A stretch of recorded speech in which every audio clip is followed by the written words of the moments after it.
Welcome everyone to the Healing Place podcast. I am your host, Teri Wellbrock. Excited to have you here with us, listening in, and also excited to have another wonderful guest. I will be doing some introductions in just a moment, but just wanted to welcome you here first to this space filled with motivation and inspiration and healing stories. Welcome everybody. I am thrilled to have with me today Julie Brand, and I'm actually going to click over here for just a second, and you're going to hear me clicking.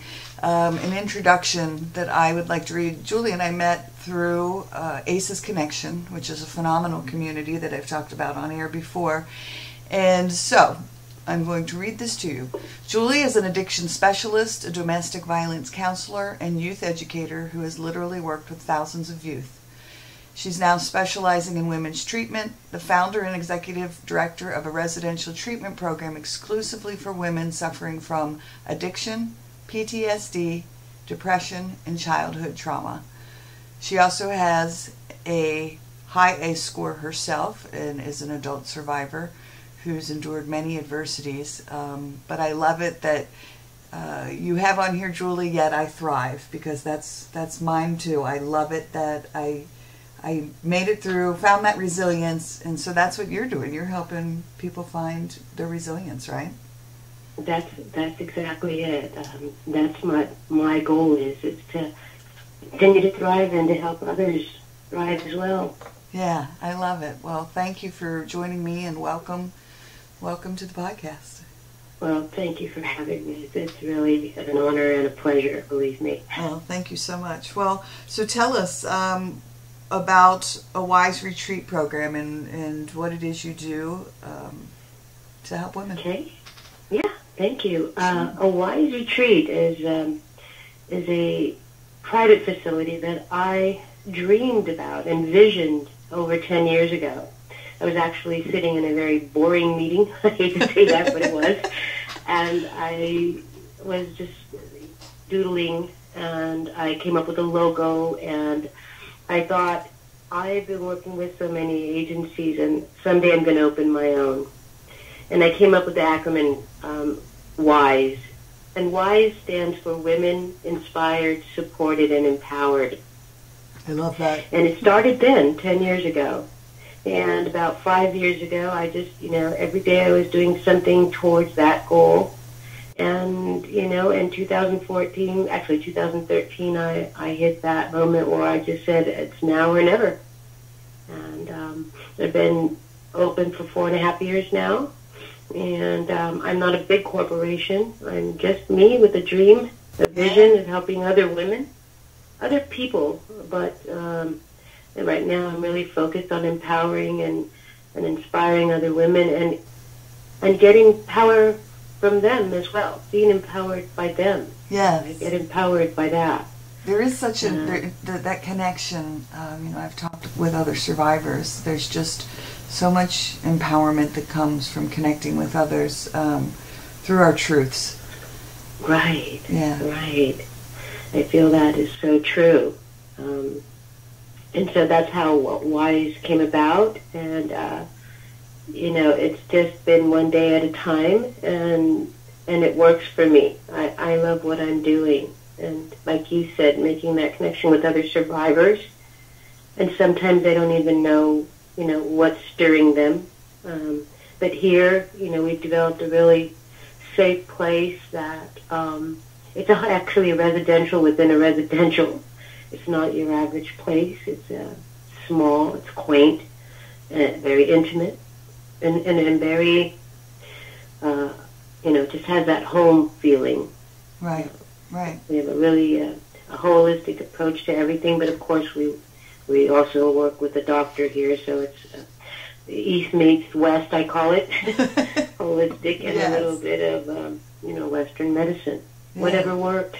Yeah, that's another one of my philosophies is that, I've done everything from Ho'oponopono, Hawaiian healing, to, tapping and EFT as it's called sometimes, to, I was on antidepressants and anti-anxiety meds for a while. I mean, yeah, I've kind of looked at it all. I've done EMDR therapy, and I love that holistic of mind, body, and soul.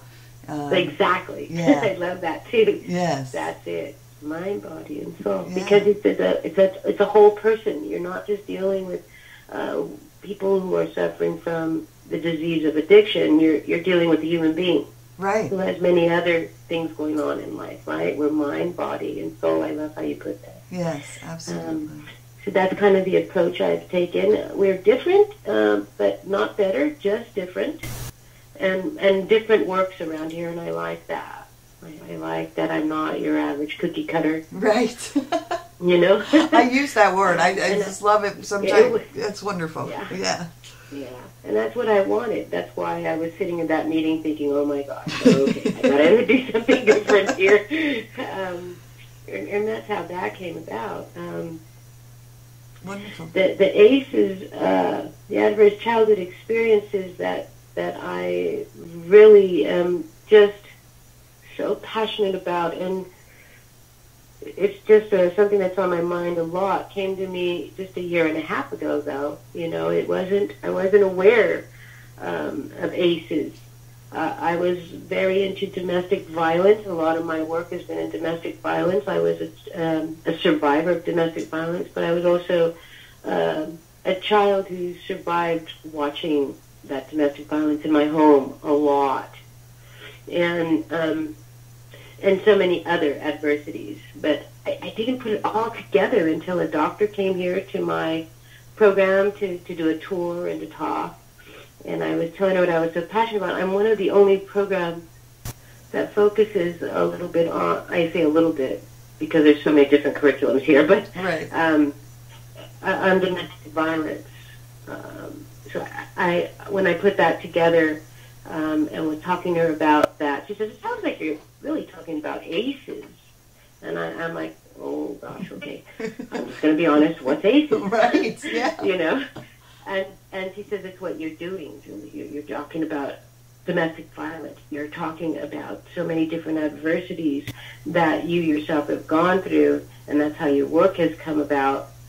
And that's what it's all about. You got to find out more about ACEs. Right. And so when I found out, I was like, oh my God, I got to shout this out to the world. Yes. You know? Yeah. And it's like once you know, then you're like, oh my gosh, everybody needs to know this. Everyone needs to understand the impact of whatever childhood trauma that may have presented itself to them, how it's impacting their life. Yeah. It's amazing. It's like something really clicked. I'm sure you know what I'm talking about. Yeah. It's just this, oh my God, not only is that the answer, but it's also who and what is, I could understand myself better. Right. You know what I mean? Right.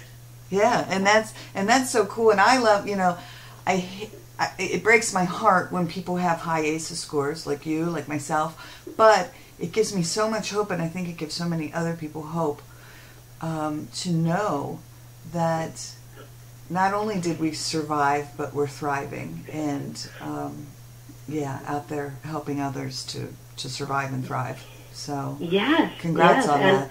And you can really connect with those that are suffering from the same type of adversities, and like me, they don't even know what makes them tick. Why am I doing this? What is this behavior? And here, ever since that one doctor, Dr. Rodriguez, tipped me to ACEs, I then took ACEs training. I started reading, everything I could on it, on the Folletti and Dr. Nadine Burke-Harris's book. I just really engulfed myself in it, and when I took the test myself, I went by myself and closed the door and took the test. I cried, not because I'm not healed, because I've done a lot of therapy and I have a lot of healing, right? But because I understood everything so much clearer, and I think I cried for that child within. But I also smiled to myself. I'm like, but I'm still standing, right? Right, right. I'm still here. Yeah, and that's what people want to know. Like, how are you still standing? How'd you do it? And that's the beauty of sharing our stories and our truths is helping people understand that resilience factor. Yes. In that you're not doomed to a life of misery and sadness and heartache and being lost and being in the dark. You don't have to stay there. You don't have to stay there. Right. And so, we have the option, right? Right. But sometimes we need someone to guide us there. Yes. You know? Yes. And I love that you're tying that in, because some people just think like you. I thought I'm just broken. I'm doomed. Yeah. I'm worthless. I really felt that at some point in my life many years ago. And I decided to take that ACE score sheet and make it a part of my program. You see, once you take that ACE score and when I'm doing my assessment, I tie that into it. It opens a door for them to say, whoa, and we can talk about this, and it's always about your approach. But that ACE score has made a difference here at my program, because I only have 30 to 60 to 90 days to work with this human being that's it. And instead of cutting through the chase and trying to get to there, if you just start with, here, let's take this test and see how you feel about it, it just opens the door. It's just changed a lot of my work. Right. And what I found, I hope I'm not talking too much. No, I love this. So passionate exactly. about No, I love it. Yeah, what I found for them and even for myself as a counselor and someone who specializes in addiction is that 98% of the women in the 4.5 years that I've been here have had at least 4 or 5 adverse childhood experiences, and we connect. And I could say, you know what, it's okay. You cry, I'm gonna cry with you. Let's give each other a hug, because guess what? I feel you. I not only feel you, I've been there, and right there, that makes a connection. And it's not something I just, a script that I say to them. I honestly mean it. Right. And that energy. And they see it and they get it. Yes, and they pick up on that energy. There is just an energy connection that happens with someone who gets it. Yeah, and that's where the journey begins. It's changed a lot of my work, Yeah. And another thing I have found that is so important in this kind of work is the narrative itself. How important it is to share that with others, and so that they can understand the importance of their narrative, their story. Right. And one thing that every woman leaves here with, and they have the option to leave it in this little book that I'm creating, hopefully someday it could even be published, is their stories. Yeah. One of their assignments is write your story, write your narrative, and share it with us here. There's only us women here. You're safe to do that. And if you can do that, it's like you're releasing it all to the world, and everyone around you supports you, and everything starts to click with that narrative. Yes. And yes. it's a big part of some of the work we do here. Right. And it's really changed everything once I found out about ACEs. And so now all I want to do is, shout out to the world. We got to be a part of that movement. Right. We got to share that. And right. Well, tell your story. And in sharing it, that's then the trauma-informed care thing comes into play. So as a whole, as a community, as a nation, as a world, once we start to realize the impact, that everybody has a story, and that that history makes up who we are, trauma-informed care then becomes a part of everything. Everything. Yeah, and it just makes for a more beautiful world, I think, and at least that's my vision. So I think so too. And we are informed program, and very careful. I mean, we don't just come out with all that at the first day, right? Although the assessment does, but that's just between me and my client. Yeah. And the narrative doesn't come out till it's almost towards the end of the 30 days, and if they should stay longer. It doesn't come before, though, because it takes trust, and they're building trust here. Sure. And this energy at this program, I'm not bragging, I'm just telling you, it's just such a healing place. Yeah. And I think it's because we're all women and we're supporting each other and we understand each other. There's no men here. and you know, I love men. I have a wonderful husband. I created one. I have a wonderful son. Right. But here, we're just safe because sadly a lot of our perpetrators were men. Right. And so there's no men here except a doctor that comes on Wednesdays. And that's because I figure women have to be able to trust men as well. Not every man is a perpetrator, although, you know, if you have a high score and you've been perpetrated upon by men, you just think everyone's a villain. Right. But not everyone's a villain. Right. I blogged about that recently and said, you know, I had to make a concerted effort because the majority of my transgressors were male. And so I had to make a concerted effort to, to make sure that I was not prejudging and, having a bias against males just because of my history. So. Right. And that's part of the hypervigilance that kicks in from such a young age, right? Right. And so it's hard to close that window. Yes, yes. Yeah, I'm 57 years old and I'm still pretty hypervigilant, but I'm aware of it. Yes. And I can self-regulate here. You're all right? The world's okay? Right.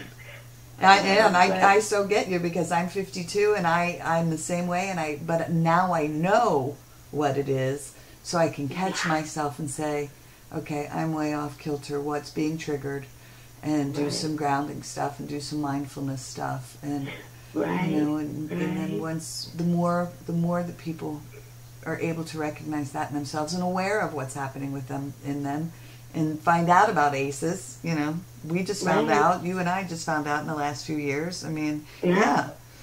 Could you imagine the more that this world becomes aware of ACEs, just the huge changes that could come about. Oh, sure. And just people, if it hasn't happened to you, that's fine, but here, take this word. There's one word I've always shared with kids and people, and that is empathy. Just imagine what it might be like. Yes. If we could all just imagine what it might be like, we might be a little more sensitive and a little more empathetic towards each other.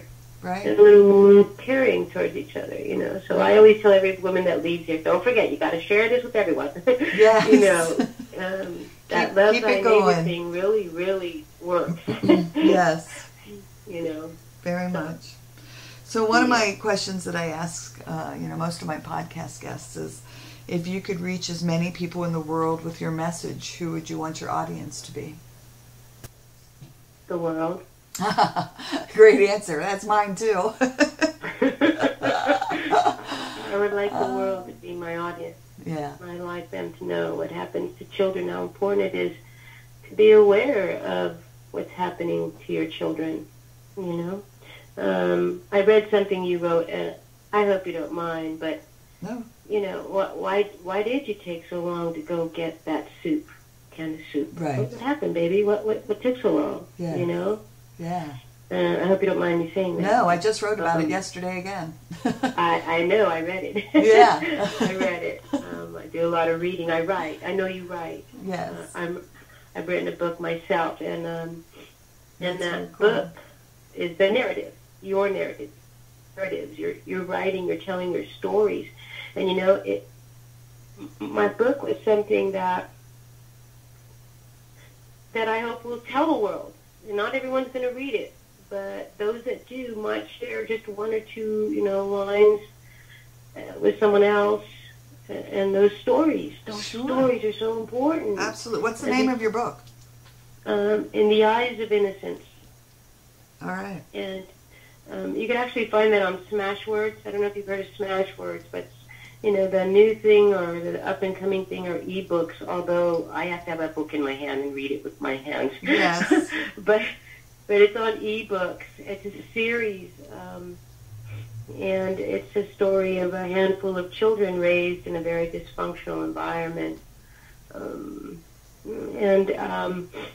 it's the way of sharing it with the world. You know, a doctor, I had a psychiatrist tell my mom, take her home. There's nothing I can do with her. She doesn't say anything. Well, the power of silence is for a therapist. If you don't understand that conversation, you're in trouble. You gotta go back to school. Right. But when I was very young, that's what I remember that, and it was just more in my mind, more rejection. But anyway, years later, another doctor told me, you know, if you can't talk about it, why don't you write about it?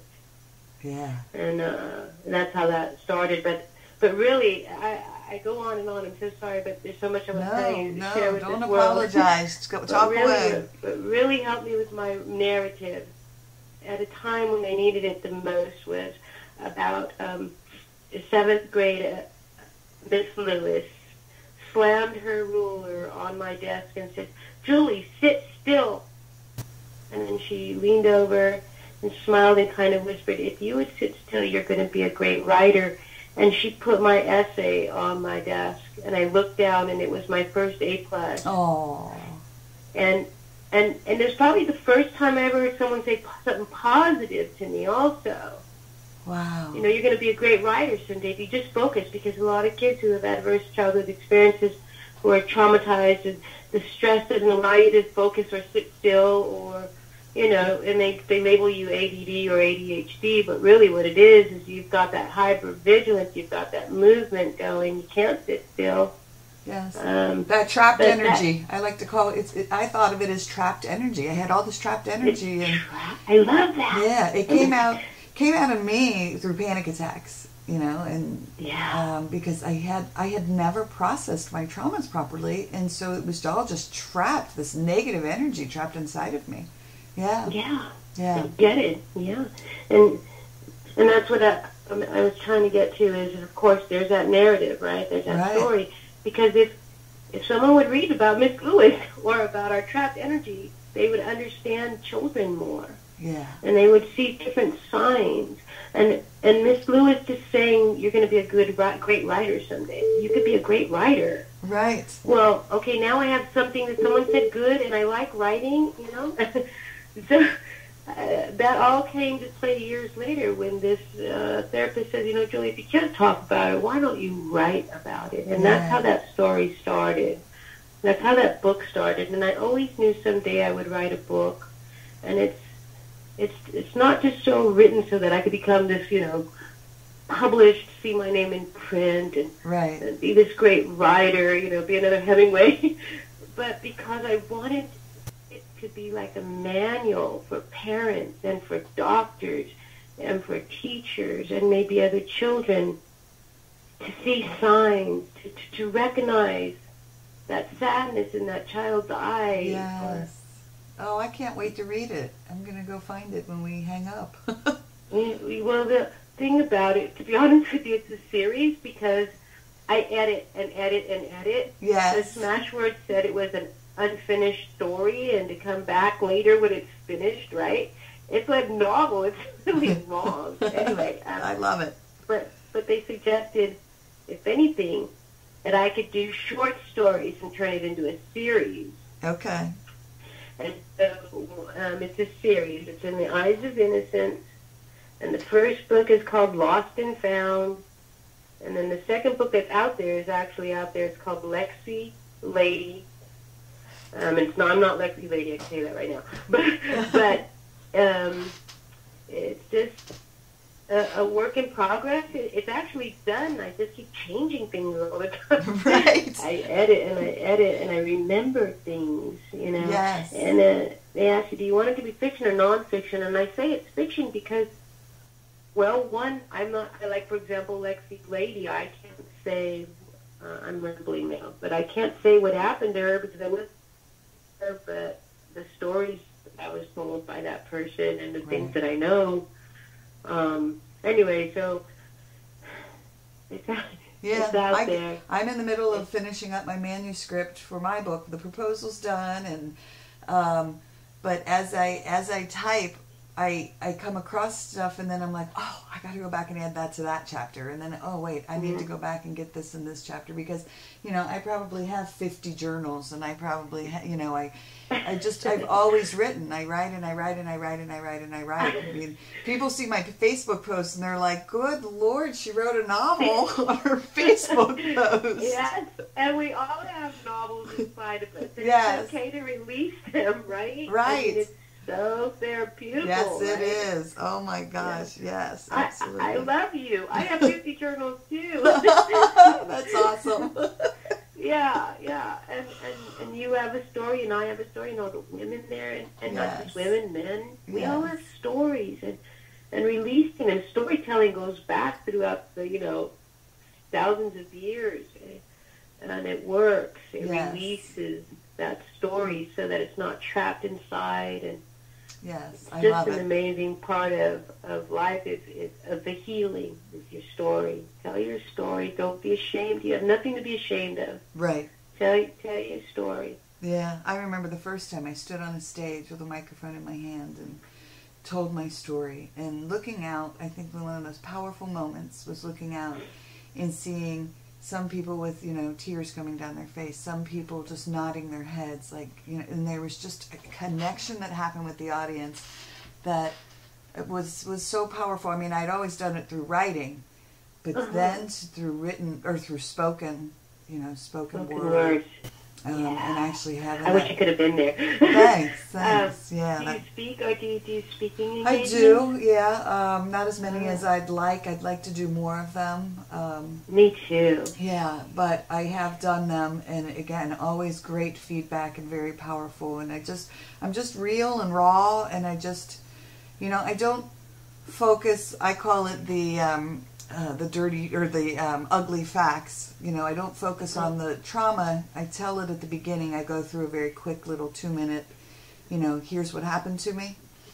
But I like to focus on the hope and the healing part of it. So then I go on to like my journey after and how I feel. The journey. Yeah. I love it. Yeah, Nice.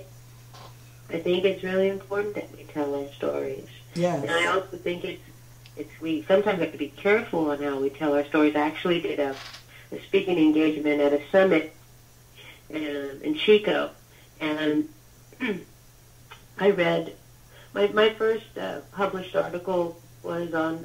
It's called A Child's Voice, and because I am a writer, I could say that, and I proudly say yes. I am a writer. Okay, Miss Lewis, you were right. But anyway, you can edit that. No, that's great. Anyway, I recall telling the story. I'll send it to you just so that you can read it. Yes. Because I've got a lot of it. Got chosen to be in a journal of a domestic violence movement, and I decided to read it to the audience. It was a part of my presentation because I wanted them to know what it really is to be a child, to see mother beaten that way, and the screaming and the whole thing that goes on, and we were amongst professionals.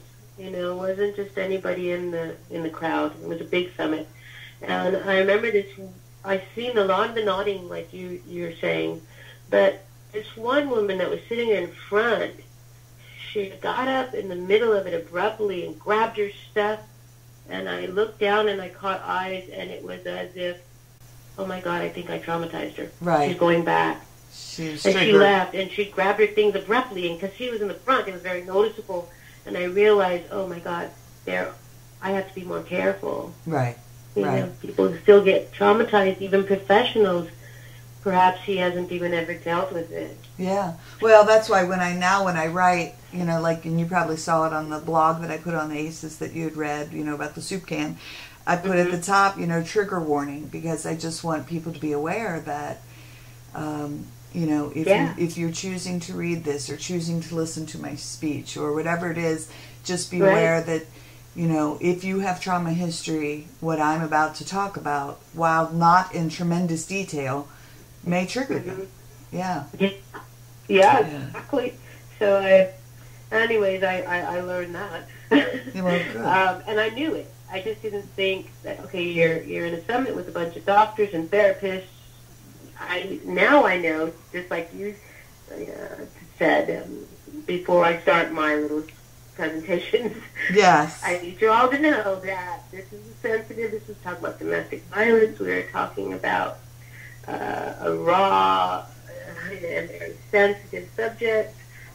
So I learned from that, and what you just said is just right on top. I'm going to follow your dogs. Yeah. Those things are very important as well in telling my story, how sensitive and how many people have felt that. Yes. How many people have lived it.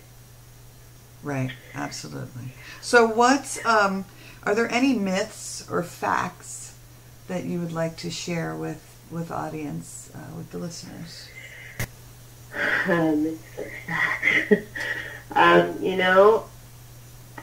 It just came to my mind when you said that was men are victims of domestic violence as well. Yeah. Boys, men are the least, the ones that won't really tell you as easily as a woman might. Because a man has to protect his manism, Society has told him he can't feel. Right. He can't be weak. You're 2 years old, you're the man of the house, right? So the myth that I think that came to my mind as soon as you said that was that men are victims of domestic violence. Boys get raped, get molested. And it's a myth that it's only happening mostly to women. If you looked at statistics, they change all the time, but I know that the last time I do a lot still with domestic violence, and 1 out of 4 women, and it's 1 out of 7 men, right? So right. The numbers, the myth isn't it just happens to women. Right. There's so many men out there that have been molested, who have been raped, who watch their wives, are beating them with frying pans, that little thing. But it's really happening, But it's really happening, and men are not always the perpetrator. Right. I guess I want to say. Okay. What resources have you used? Is there anything that really stands out to you as something that helped you along either your personal journey or, on your career journey as far as helping people? What has really helped me? Just getting involved in my community. My little brother died of AIDS, and I really got into that movement in the 80s, and I noticed that within the community, that's where the resources really are. You're not going to find them under the sheets hiding from the world, being depressed. So the resources are out there in your community, now on the media, reading, and just being okay getting out there. Yeah. Out there. Well, and I think what you just said, like social media has actually been a huge benefit to survivors because, again, empowerment and connection, but also realizing the resources that are out there.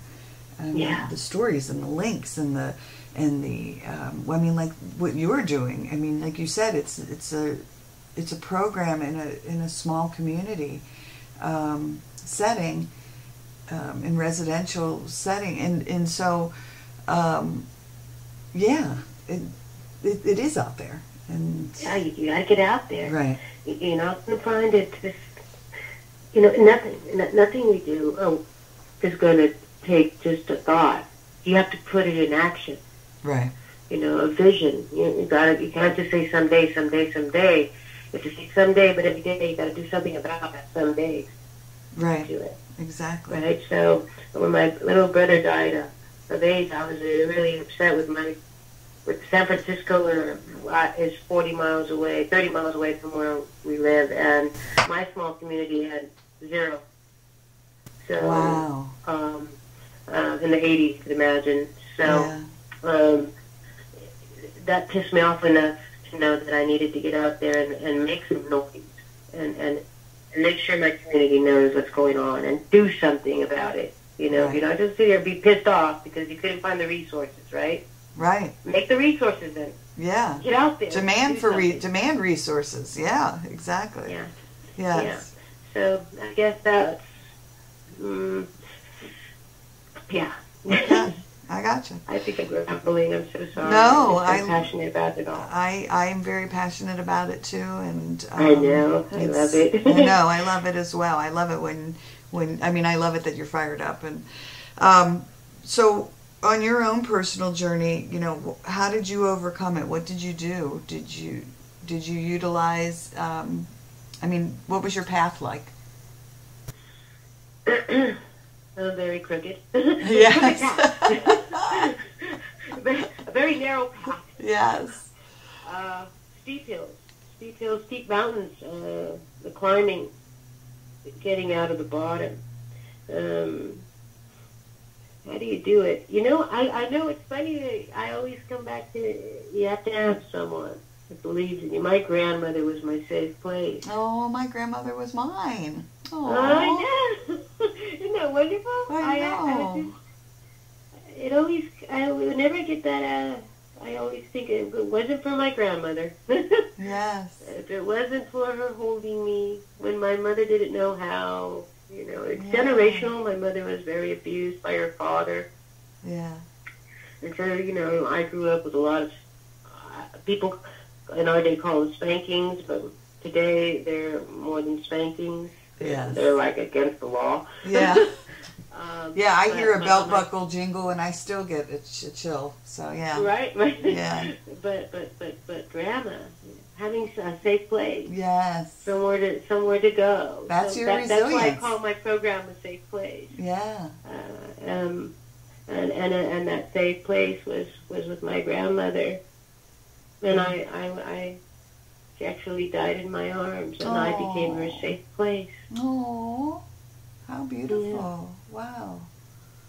So having that person, that one adult, maybe a couple of them, maybe it's not your mom or your dad. That's okay. Maybe it's your grandma. Maybe it's an aunt. Maybe it's a teacher who says you're going to be great at something if you just sit still. You know. Yes. And they say that. I mean, they're saying that's where resilience. It can be a coach. It can be some safe, stable adult in your life. Exactly. Yes, that believes in you and kind of counteracts that. Yeah. Yeah. All right. One of my. Go ahead. I guess that's, I don't know, there's all kinds of ways, but I think that was my safest place. Was I had that one person that told me she loved me and rocked me, and, you know, the things that mother couldn't do, and it's not mother's fault. It's that intergenerational dysfunction, you know. Yes, right. I think that's it. Okay. One of my favorite questions to throw at everybody is, if you could meet anyone in the world, dead or alive, who could help you with your continued journey, who would it be?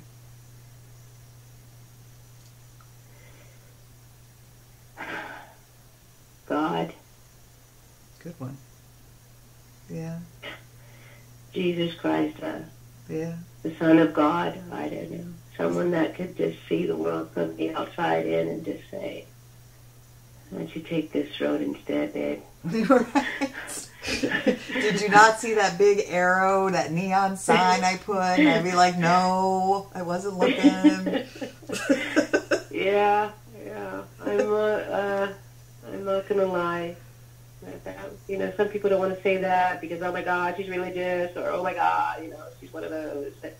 No, I think, you know, faith's a very important part of this healing process. And I say that in my speech. I said, you know, faith, and I'm not talking about, you know, necessarily like the God that I believe in, but, you know, believe in something. Yeah. Whatever it is, believe in something. Because I think you're right. Yeah. If you believe, you know, and for some people maybe that's nature, or maybe it's, you know, the universe. But for some it is Christ. It is God. It is Buddha. Whatever it is.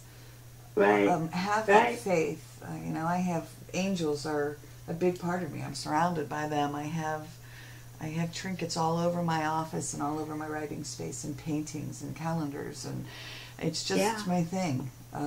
Yeah. And I get it. I think it's a big tremendously. part of who we are.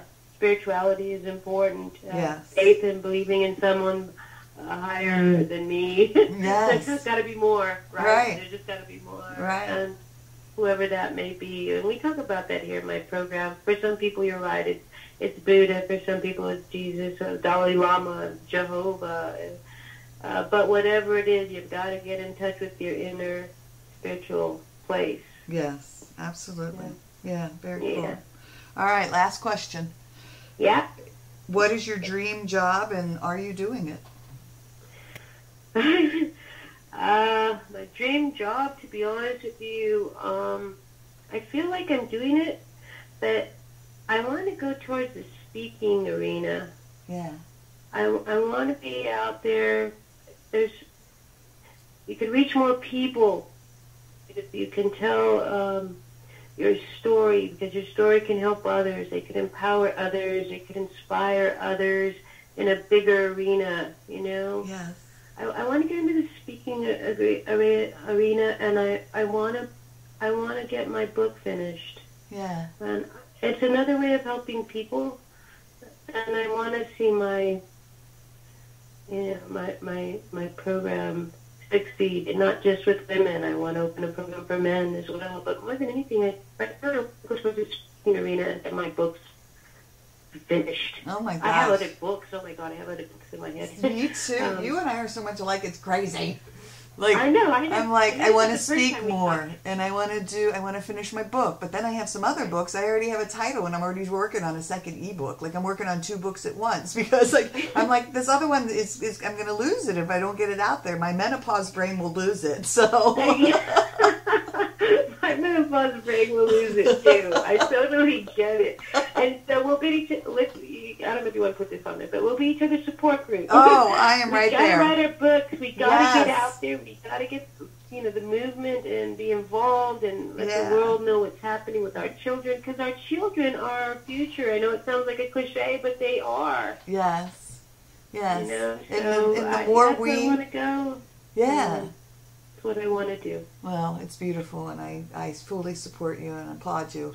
And I agree with what you said about the children, because, if we can empower children with, this knowledge about ACEs and this knowledge about resilience and this knowledge about, we might be able to sever that generational, trauma that continues, and stop it in its tracks. Yes, I agree. I agree with you 100%. Yeah, very cool. So how do people get a hold of you? And, is there anything else you wanted to talk about or touch on before we sign off? I love them to go off Smashwords and look at my book. Oh, I want to tell you about my book name. I have a nom de plume. Yeah. To protect the innocent, okay? Yes. I have family members who are like, you better not write that book. So it's Julia Castle. Castle is with a K. Julia Castle. Hold on, the story. Yeah, Julia right. Castle. In the Eyes of Innocence. Read my book. Okay. I think right now I just want to thank you for what you're doing. Thank you. I applaud you, and I appreciate you, and I hope and pray that you'll get your books out there, and you'll get out there and speak, and we'll meet each other out there on the road. Yes, I love it. I love that idea and the concept of that. That's so cool. And you're where? California? I'm in California. Yeah. Yeah. I don't want to give my phone number out. No. That was it. How to contact you. You can go to www.awiseretreat.com. Okay, awiseretreat.com. And if there's anyone who needs help out there, I have an 855 number. It's a toll-free number. If you need help suffering from addiction, domestic violence, PTSD, whatever you want to call it, and you need that help and you need that safe place, then you can call 855-500-WISE. Oh, 855-500-WISE. How beautiful. Yeah. Okay, well, thank you for offering that to everyone. Okay, well, it has been an absolute joy and a pleasure. I'm going to do a little sign off here. So, everyone, thank you for joining us today. And until next time, be gentle with yourselves. Bye-bye. Thank you.